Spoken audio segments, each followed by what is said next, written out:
Dr. Chinu Agrawal, I'm coming to you. You're a psychologist, you are a psychotherapist, you are a director of Feeling Minds. Have you been able to make sense of what has happened? There is new information that our reporter is now giving us from Goa, Dr. Chinu Agrawal. She's telling us that Suchana Seth continued to be with the dead body of her 4-year-old, whom she had smothered to death for over 30 hours. This is not normal. This simply is not normal. This is the indication of a highly unstable mind. Have you been able to wrap your head around what has happened and why it has happened?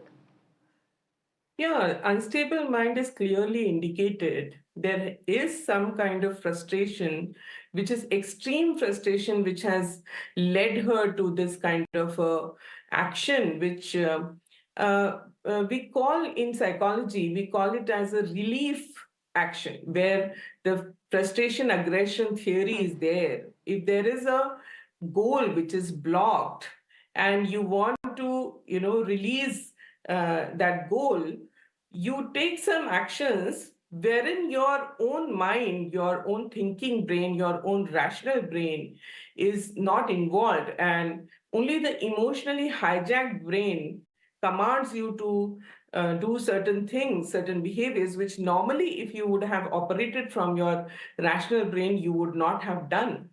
And maternal filicide has got some known reasons in research. One of them is altruism, where if she's saying, when I was listening to you giving the introduction to this case, you said that she has said that the child was taking treatment from NIMHANS. So sometimes in maternal filicide, they feel that the child will not be able to cope up in this world, and hence they should kill the child. One more angle can be that maybe she was in some other relationship where she thought that the child could be an hindrance, or some other motive she might have had in her mind, where she was perceiving the child as an obstacle and she might have killed the child. That is also known in research. That is the unwanted child theory. And of course, the spouse revenge theory also works over here, where it is known that she was going through bitter divorce proceedings and she might have had a lot of frustration towards the husband, and she wanted to somehow punish the husband by taking away the child. And clearly, she's not in her senses. She's either depressed or she's having some mental disorder, which is either undiagnosed or unrecognized. She might even have a personality disorder. And so this brings to light the sheer, concern of mental health that is that needs to be brought out through the discussion about this case. Okay, Dr. Chinu Agrawal, I don't think anyone right now is believing Suchana Seth when she says that she didn't intend to kill her child. It's very clear from the sequence of events she did intend to kill her child, right? She's the one who procures the cough syrup. She's the one who drugs the child. She's the only one with the child in the room. She smothers him to death because that is something that the post-mortem has found, right? The post-mortem has found that the child was smothered to death. Now, so it's very clear that we don't have to believe Suchana Seth when she says that she didn't intend to kill the child. She did intend to kill the child. That is something very clear. Number two, why did she want to kill the child? You have listed many reasons, many possible reasons. The most common reason for filicide is that when a mother feels so frustrated by a certain set of circumstances that she thinks, let me commit suicide, there's no point living. And then she looks at her child and says, if I stop living, if I am dead, who will take care of my child? So let me kill the child as well, right? In this case, Suchana Seth is claiming she did try and commit suicide. But the fact is she didn't commit suicide, right? She didn't die. If she wanted to commit suicide, if you really want to die, there are ways. I mean, she's intelligent enough to know how to kill herself, right? She's a data scientist. She's a Harvard alum. She speaks more than 4 languages. She's a Sanskrit topper. She's a very intelligent person. If she wanted to kill herself, she would have managed to do it. So I'm not I'm not taking this I tried to commit suicide after killing my child very seriously either. As I said, if she wanted to do it, she would have done it. So two things established here. She killed her child intentionally. Post that, there is very little remorse. Where is the remorse? I mean, does that surprise you?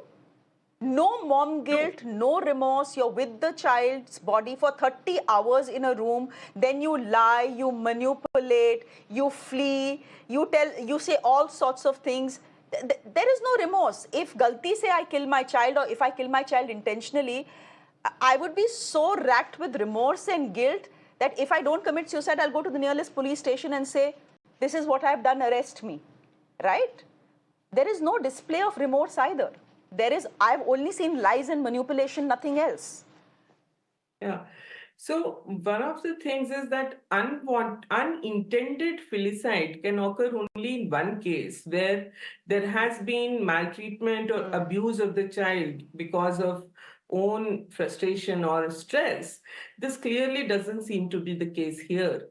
Also, as you're talking about remorse, when we talk about the frustration aggression theory, it actually gives the perpetrator of the crime a sense of relief rather than remorse. And that is exactly why the crime gets committed. As far as she not killing herself, see, suicidal ideation and execution of suicide are two different things. And also, one of the things is a person with a mental disorder, a psychotic disorder, when he kills, it is because of some command hallucination where he might be getting some, voices to kill the child, and that crime happens suddenly. But this doesn't seem to be a sudden crime. It seems to be a planned crime, and that generally happens when the perpetrator is in depression. A depressed person, when thinks about killing the child much before the actual killing happens. And she must have contemplated this for a longer time before this actually happened. Okay. So there is research that shows us that clinically depressed people are 3 times more likely to commit violent crimes. Dr. Chinu Agrawal, before I let you go, my last question. We now have data from court. We now have information from court where affidavits were filed, where Suchana Seth has leveled many accusations against her husband, including mental torture, physical abuse, emotional abuse, economic abuse as well. She's also saying that my 4-year son was so traumatized and so scared that he had to take a 4-year-old had to take psychiatric treatment at Nimhans. Could this marital discord possibly be the trigger of what Suchana Seth did? So, marital discord has got the potential to provoke both men and women to suicide, to kill themselves, can also have the potential to commit homicide, can also have the potential to disrupt their sanity to any level. And hence, marital discord is one of the possible reasons where she was so frustrated that she could have, it could have triggered this. And that's why I'm saying, Shreya, that, so many angles which are pointing out, this crime has happened, but how do we prevent other crimes like this? We have to talk about that as well when we are talking on these platforms. Where is your corporate mental wellness policy? Where is your relationship counseling in your country? Are there enough people practicing relationship counseling? Are there enough people seeking treatment for depression and for, any such frustrations that they're going through in their lives? Why did she not talk to someone, and instead of crime coping, what we call as, coping through the with your stresses through crime, why did she not use any healthy coping strategies? So that means that there is an urgent need for us to look at what kind of environment we are living in and what kind of society we are creating. It's really a great cause of concern. an alarm bell for all of us to All think right. about all these things. This is an alarm bell. Thank you, Dr. Chinu Agrawal. I agree with you. This is an alarm bell for all of us to speak more about mental health and not less. A tendency in our country. Meanwhile, ladies and gentlemen, I can tell you this. I'm not going to put out pictures, but the little 4-year-old boy was cremated in Bangalore today. What a distressing story. What a terribly, terribly sad story. And what a tangled web. Dr. Chinu Agrawal, thank you very much for joining us on our top lead this evening. Thank you so much, Shreya.